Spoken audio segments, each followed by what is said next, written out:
महाराष्ट्र में पिछले कुछ महीनों से स्कूली शिक्षा में हिंदी की अनिवार्यता को लेकर काफी असमंजस बना हुआ है। इसी बीच बुधवार को महाराष्ट्र नवनिर्माण सेना के अध्यक्ष राज ठाकरे ने राज्य शिक्षा मंत्री दादाजी भुसे से एक लिखित आदेश जारी करने की अपील की है, जिसमें उन्होंने कहा कि पहली कक्षा से केवल 2 भाषाएं मराठी और अंग्रेजी भाषा अनिवार्य होगी, जबकि हिंदी भाषा को वैकल्पिक भाषा के रूप में रखा जाए।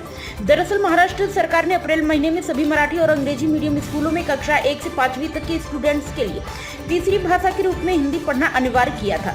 इस निर्णय का एमएनएस समेत कई पार्टियों ने विरोध किया था। विरोध करने के बाद सरकार ने इस फैसले पर रोक लगा दी थी। एमएनएस प्रमुख ने कहा कि मुझे सूचना मिली है कि हिंदी समेत 3 भाषाओं में पाठ्य पुस्तकों की छपाई शुरू हो गई। उन्होंने कहा कि अगर हिंदी भाषा में पुस्तकों की छपाई शुरू हो चुकी तो मुझे नहीं लगता कि सरकार अपने फैसले पर विचार कर रही है। उन्होंने कहा कि महाराष्ट्र सरकार को चेतावनी देते हुए अगर ऐसा नहीं हुआ और हिंदी की अनिवार्यता को लेकर फिर से पुनर्विचार किया तो पार्टी राज्यव्यापी आंदोलन करेगी। ठाकरे ने कहा कि राज्यों में हिंदी भाषा को अपनाने से इनकार कर दिया गया क्योंकि उनकी स्थानीय भाषा ही उनकी पहचान है।